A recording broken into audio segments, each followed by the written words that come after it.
গণিত প্রকাশ দশম শ্রেণী। আজকে আমরা শুরু করতে চলেছি অষ্টাদশ অধ্যায়ের দ্বিতীয় অংশ, অর্থাৎ কোষে দেখি 18.2।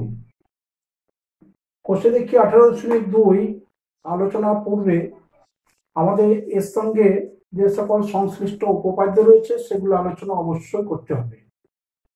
এর সঙ্গে সংশ্লিষ্ট উপপাদ্য আছে দুটি, উপপাদ্য 43 এবং উপপাদ্য 44। উপপাদ্য 43 হলো থেলেসের উপপাদ্য এবং উপপাদ্য 44 হলো থেলেসের উপপাদ্যের বিপরীত উপপাদ্য। কিন্তু আমাদের এই উপপাদ্যগুলির প্রমাণ মূল্যায়নের অন্তর্ভুক্ত নয়, সেই জন্য প্রমাণ আমরা আলোচনা করব না, কিন্তু এই উপপাদ্য বিষয়ক অঙ্কগুলি কষার আগে আমরা এই উপপাদ্যগুলি আলোচনা করব। এখন থেলেসের উপপাদ্য আলোচনা করতে গেলে আমাদের সরলরেখা বহির্বিভক্ত এবং অন্তর্বিভক্ত বিষয়ে একটু স্মরণ করতে হবে। মনে করি এবি একটি সরলরেখা, এই সরলরেখাকে পি একটি বিন্দু দুভাগে বিভক্ত করেছে। যেহেতু পি বিন্দু এবি সরলরেখার মধ্যে অবস্থিত অর্থাৎ ভিতরে, সেই জন্য এখানে পি এবি সরলরেখাকে অন্তর্বিভক্ত করেছে। এক্ষেত্রে পি বিন্দু এবি সরলরেখাকে এপি এবং বিপি এই দুটি অংশে বিভক্ত হয়েছে। তাহলে এক্ষেত্রে আমাদের অনুপাত হবে AP by BP. AP by BP যদি পি মধ্যবিন্দুতে অবস্থান করে, অর্থাৎ যদি এপি সমান বিপি হয়, সেক্ষেত্রে আমরা এপি বাই বিপি সমান 1 পাব।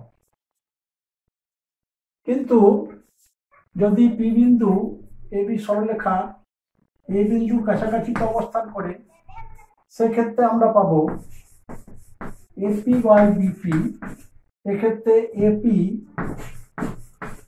লেস দেন বিপি, সেজন্য এপি বাই বিপি হবে 1 থেকে কম। আবার যদি পি বিন্দু বি বিন্দুর কাছাকাছি অবস্থান করে, মধ্যবিন্দু পেরিয়ে বি বিন্দুর কাছাকাছি অবস্থান করলে, এক্ষেত্রে আমার এপি হবে এপি গ্রেটার দেন বিপি, অর্থাৎ এক্ষেত্রে আমার অনুপাতটি হবে AP by BP greater than 1।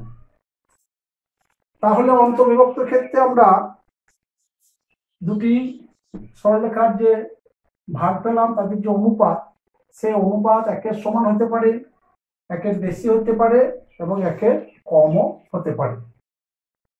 এবার আমরা বহির্বিভক্ত সম্পর্কে দেখব।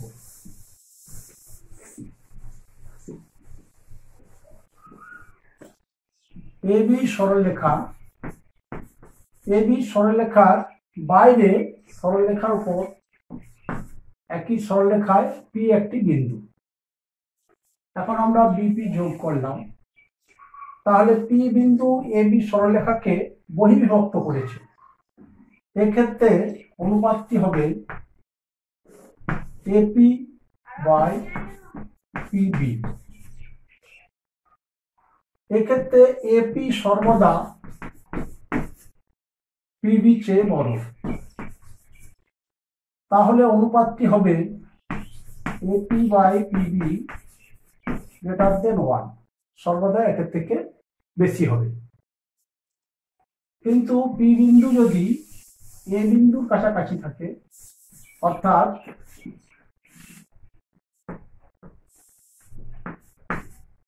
এক্ষেত্রেও কিন্তু আমার সংশ্লিষ্ট অনুপাতটি হবে এপি বাই বিপি। এক্ষেত্রে এপি বিপি চেয়ে ছোট হবে, সেই জন্য এক্ষেত্রে অনুপাতটি হবে আমার AP by BP less than 1। তাহলে আমরা দেখলাম যে একটি বিন্দু কোনো সরলরেখাকে বহির্বিভক্ত করতে পারে, অন্তর্বিভক্ত করতে পারে। আবার এবি সরলরেখাকে বহির্ভুক্ত করলে আমরা অনুপাত পেলাম এপি বাই বিপি। আবার বি এ সরলরেখাকে বিভক্ত করলে অনুপাত পেলাম এপি বাই বিপি। কিন্তু প্রথম ক্ষেত্রে হলো আমার এপি বাই বিপি একের থেকে বেশি, দ্বিতীয় ক্ষেত্রে হলো একের থেকে কম। এবার আমরা থ্যালেসের উপপাদ্য আলোচনায় আসি। থ্যালেসের উপপাদ্যে বলা হয়েছে কোন ত্রিভুজের সমান্তরাল বাহু, যে কোনো বাহুর সমান্তরাল বাহু অপর দুটি বাহুকে কিংবা অপর দুটি বাহুর বর্ধিত অংশকে সমানুপাতে বিভক্ত করে। এটা হলো থ্যালেসের উপপাদ্যের ভাষ্যরূপ। এখন আমরা এ বি সি একটি ত্রিভুজ অঙ্কন করলাম। এবিসি ত্রিভুজের বিসি বাহুর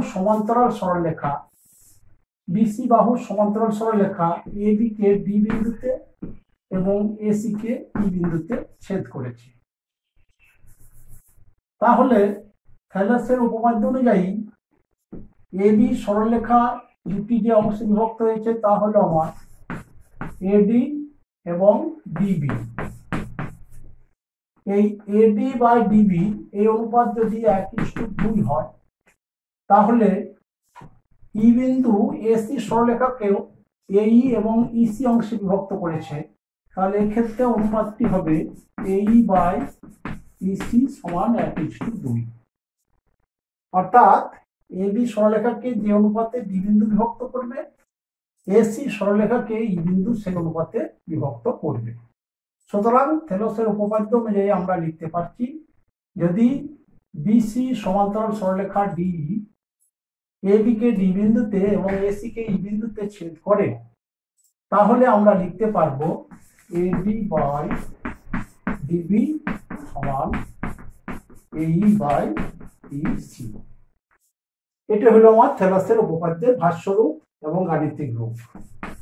এখন প্রথম ক্ষেত্রে বলা হয়েছিল যে ত্রিভুজের কোন বাহুর সমান্তরাল সরলরেখা অপর দুটি বাহুকে সমানুপাতে বিভক্ত করে।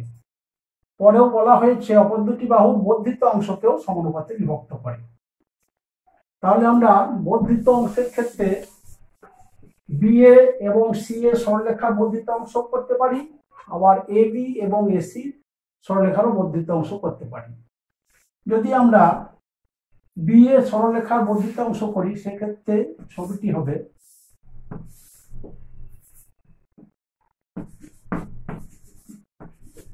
বিএ বর্ধিত অংশ, এদিকে হলো সি এর বর্ধিত অংশ। এদেরকে বিসি সরলরেখা সমান্তরাল সরলরেখা ডি এবং ই বিন্দুতে ছেদ করল। এক্ষেত্রেও আমার অনুপাত একই হবে, তবে এক্ষেত্রে বহির্বিভক্ত হয়েছে। প্রথম ক্ষেত্রে অন্তর্বিভক্ত হয়েছিল, দ্বিতীয় ক্ষেত্রে বহির্বিভক্ত হয়েছে। আমরা পূর্বে অন্তর্বিভক্ত বহির্বিভক্ত আলোচনা করেছি। এক্ষেত্রেও আমার অনুপাত হবে এডি বাই ডিবি সমান, এখানেও হবে আমার, এখানে হয়েছে এডি, এখানে হবে আমার এই বাই ইসি। বহির্বিভক্ত এবং অন্তর্বিভক্ত আমরা দেখেছি অনুপাত একই হয়, এক্ষেত্রেও একই হলো। এখন যদি আমরা এ বি সরলরেখাকে এবং এসি সরলরেখাকে বর্ধিত করি তাহলেও অনুপাত একই হবে। সেক্ষেত্রে ছবি হবে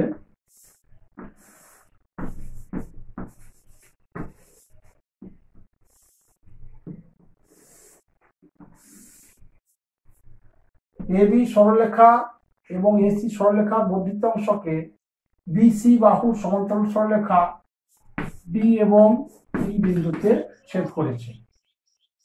তাহলে এক্ষেত্রেও আমার অনুপাত হবে এডি ইজ টু ডিবি সমান এ ই বাই ই সি। তাহলে তিন ক্ষেত্রে অনুপাত একই হলো, কিন্তু এদের মান আলাদা হয়। কারণ আমরা অন্তর্বিভক্তের ক্ষেত্রে দেখেছি 3 রকম মান হয়। অনুপাত 1 হতে পারে, 1-এর থেকে বেশি হতে পারে, কম হতে পারে। আর এক্ষেত্রে যখন ডি বিন্দু আমরা দেখলাম পি বিন্দু যখন কাছাকাছি, অর্থাৎ যেমন প্রথম ক্ষেত্রে এডি বাই ডিবি, এক্ষেত্রে এডি অংশ ছোট, ডিবি অংশ বড়, অর্থাৎ এক্ষেত্রে লেস দেন 1 হবে, আর দ্বিতীয় ক্ষেত্রে গ্রেটার দেন 1 হবে। এবার আমরা থ্যালেসের উপপাদ্যের অনুসিদ্ধান্তগুলি দেখি।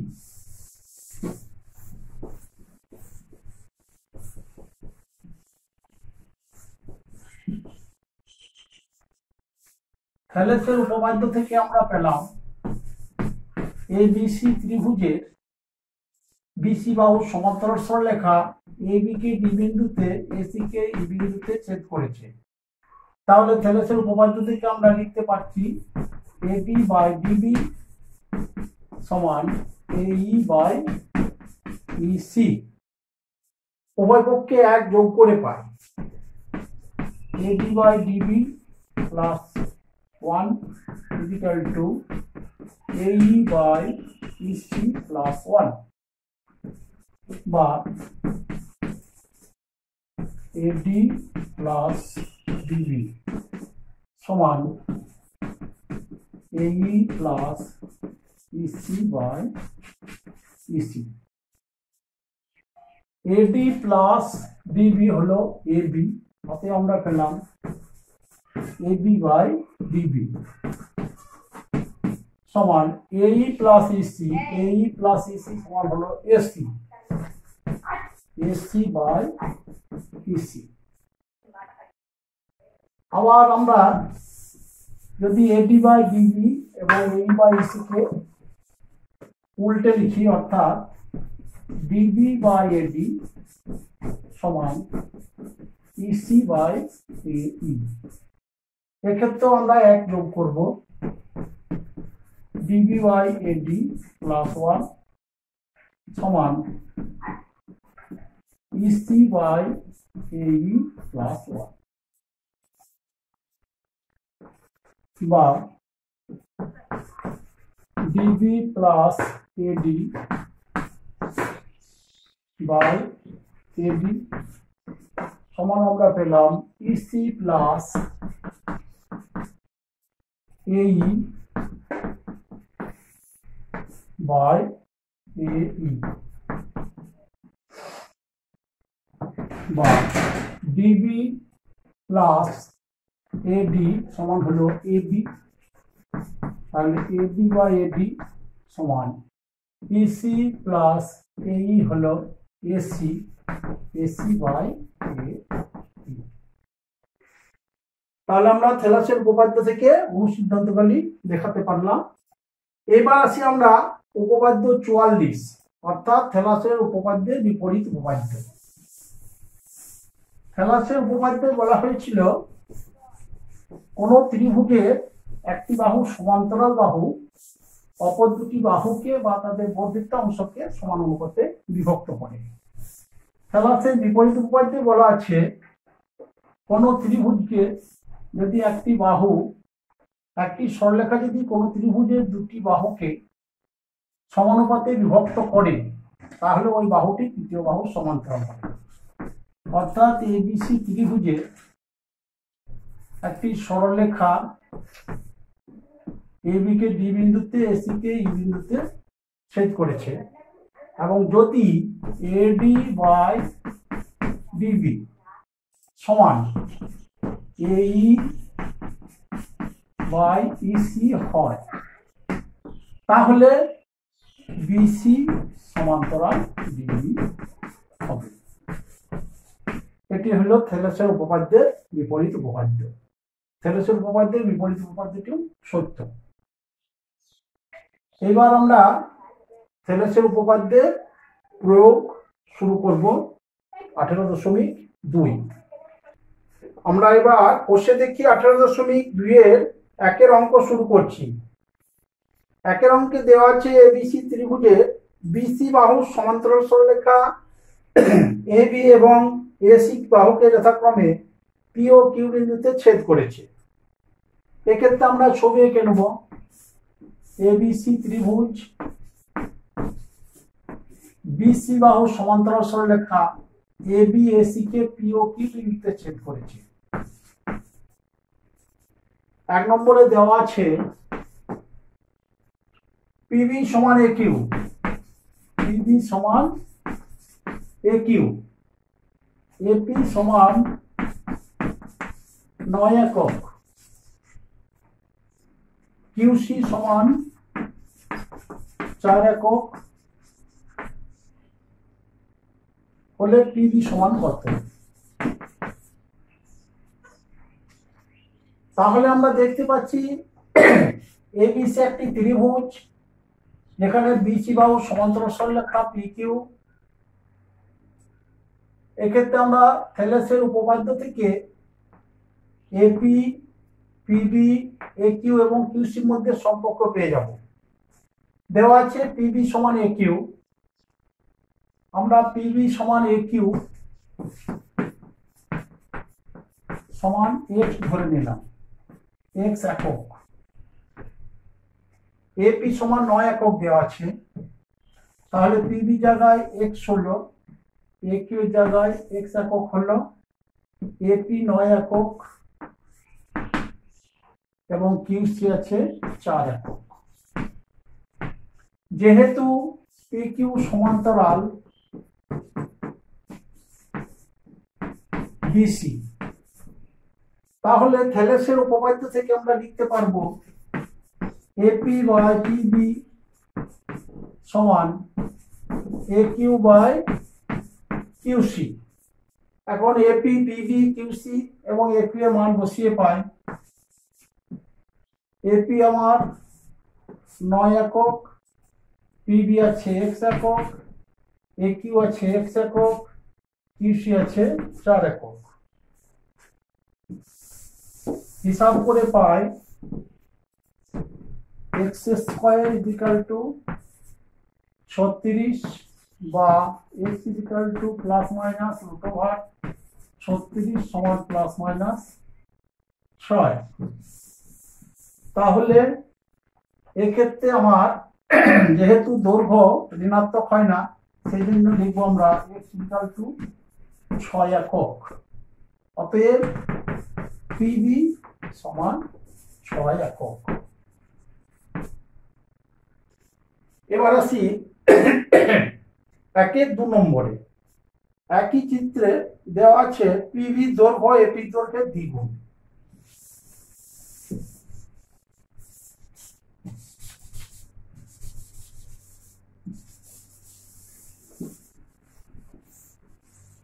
তাহলে পিবি সমান পিবি দৈর্ঘ্য এপি দৈর্ঘ্যের দ্বিগুণ। তাহলে এপি যদি এক্স হয়, পিবি হবে 2x এবং কিউসির দৈর্ঘ্য এ কিউ এর দৈর্ঘ্যের চেয়ে 3 একক বেশি। অর্থাৎ এ কিউ যদি ওয়াই হয়, তাহলে কিউসি হবে ওয়াই প্লাস 3। তাহলে আমরা ধরলাম কিউসি হলো ওয়াই প্লাস 3 একক এবং এ কিউ হলো ওয়াই একক। এক্ষেত্রেও থেলেসের উপপাদ্য থেকে আমরা লিখতে পারবো, যেহেতু পি কিউ সমান্তরাল বিসি, অতএব থেলেসের উপপাদ্য থেকে পাই এপি বাই পিবি সমান এ কিউ বাই কিউসি। এক্ষেত্রে এপি আছে আমার এক্স একক, পিবি আছে 2x একক। তাহলে এপি বাই পিবি হলো x বাই 2x সমান এ কিউ আছে ওয়াই একক, কিউসি আছে ওয়াই প্লাস 3 একক। তাহলে এক্স কাটলো, 1-2 equal to y plus y by y plus 3 বা 2y equal to y plus 3 বা 2y minus Y equal to 3 বা y ইকুয়াল টু 3। তাহলে y এর মান পেলাম 3 একক। আমাদের বের করতে হবে এসি দৈর্ঘ্য কত। এসি সমান ওয়াই প্লাস 3 একক সমান 3 প্লাস 3 প্লাস 3 একক সমান 9 একক। তাহলে এসির দৈর্ঘ্য বের করতে পারলাম। 3 নম্বরে বলা হয়েছে এপি সমান কিউসি।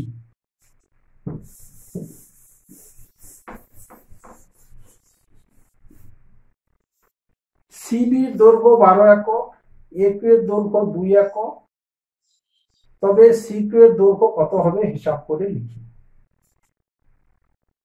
পুনরায় আমরা ছবি আঁকবো।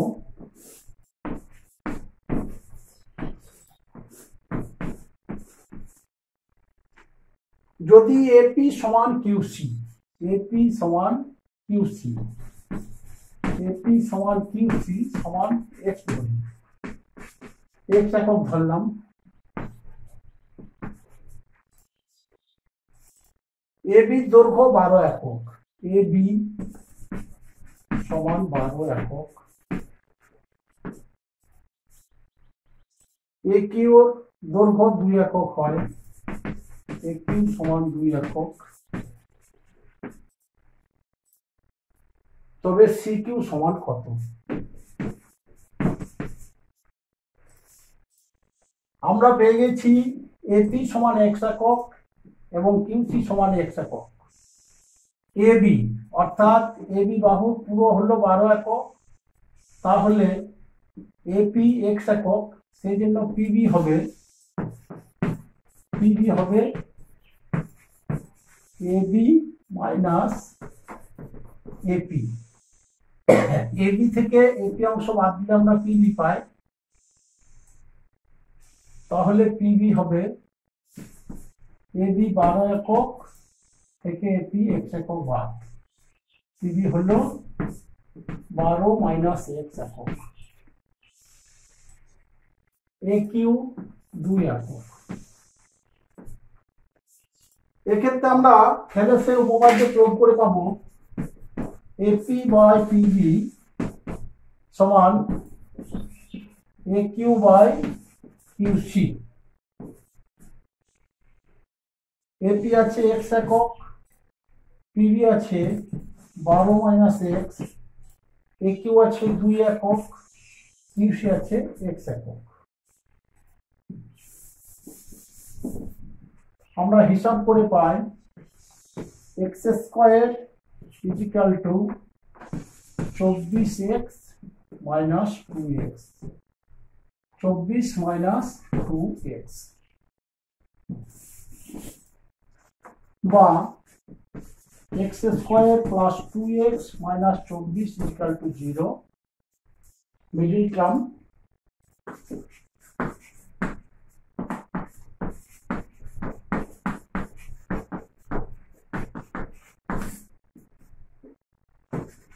x common, x plus 6 minus 4 common, x plus 6 equal to 0, বা x plus 6 into x minus 4 equal to 0. This implies how x plus 6 is equal to 0?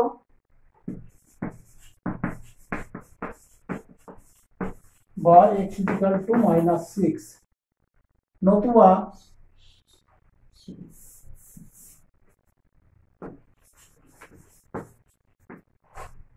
x minus 4 is equal to 0 বা x is equal to 4। যেহেতু দৈর্ঘ্য ঋণাত্মক হয় না, সেই জন্য x is equal to minus 6 মানটিকে আমরা অগ্রাহ্য করলাম, তাহলে x সমান পেলাম 4 একক। আমাদের বের করতে হবে সিকিউ, সিকিউ সমান এক্স, অতএব সিকিউ সমান 4 একক।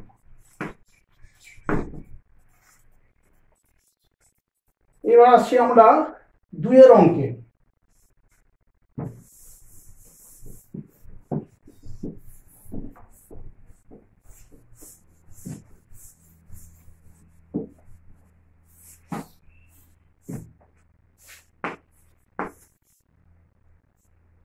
পিকিউআর ত্রিভুজে পিকিউ ও পিআর বাহুর উপর যথাক্রমে এক্স ও ওয়াই দুটি বিন্দু নিলাম।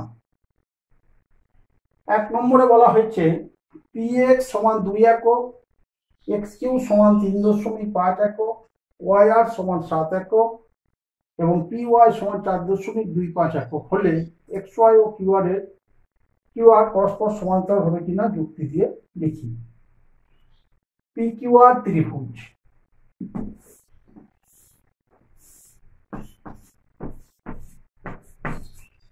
P Q R ত্রিভুজে P Q P R বাহুর উপর এক্স ওয়াই দুটি বিন্দু, এক্স এবং ওয়াই দুটি বিন্দু দেওয়া আছে। পি এক্স সমান 2 একক,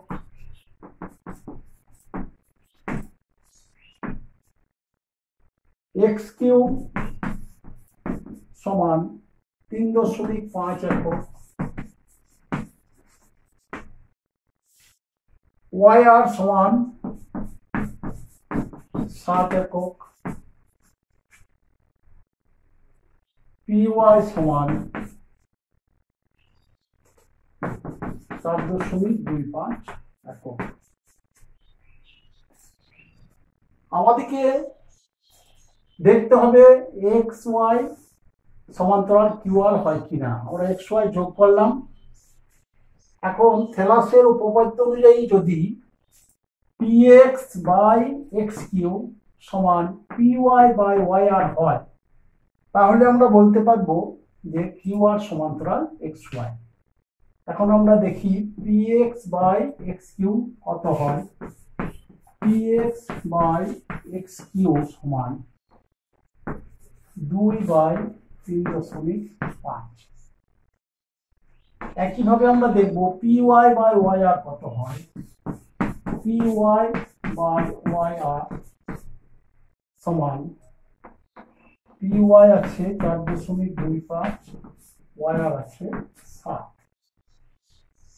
হিসাব করে দেখলে আমরা দেখব P x by x Q সমান P Y by Y R হচ্ছে না, অর্থাৎ 2/3.5 নট ইকুয়াল টু। অতএব এক্ষেত্রে এক্স ওয়াই এবং কিউ আর সমান্তরাল নয়। অতএব এক্স ওয়াই ও কিউ আর সমান্তরাল নয়।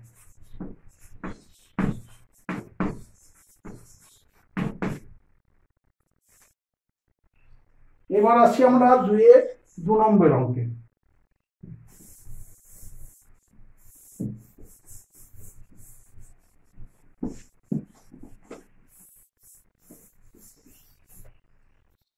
দু নম্বরে বলা আছে পি কিউ সমান 8 একক, পি কিউ সমান 8 একক, ওয়াই আর 12 একক,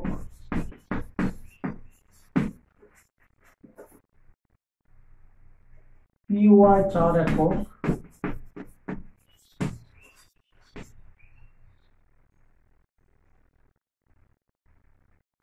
এবং পি ওয়াই এর দৈর্ঘ্য এক্স কিউ এর দৈর্ঘ্যের চেয়ে 2 একক কম। পি ওয়াই এর দৈর্ঘ্য এক্স কিউ এর দৈর্ঘ্যের চেয়ে 2 একক কম, তাহলে এক্স কিউ হবে পি ওয়াই এর চেয়ে 2 একক বেশি, অর্থাৎ 4 + 2 একক সমান 6 একক। এবার P x by P Q,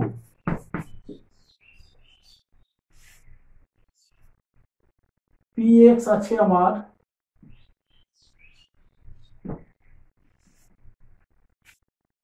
P Q দেওয়া আছে 8 একক, তাহলে পি কিউ সমান 8 একক আর কিউ এক্স আছে 6 একক।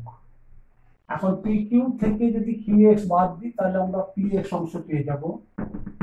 অতএব পি এক্স সমান 8 - 6 একক সমান 2 একক।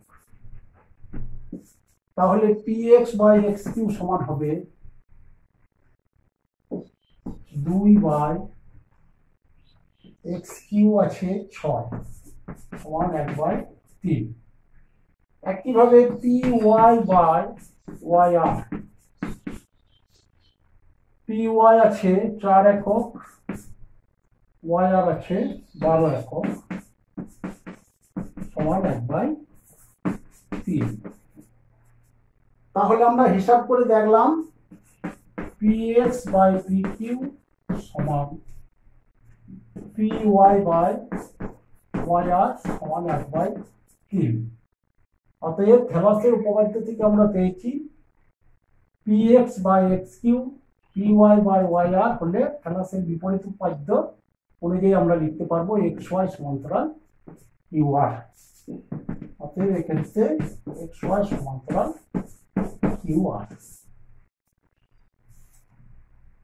আপাতত এই পর্যন্ত।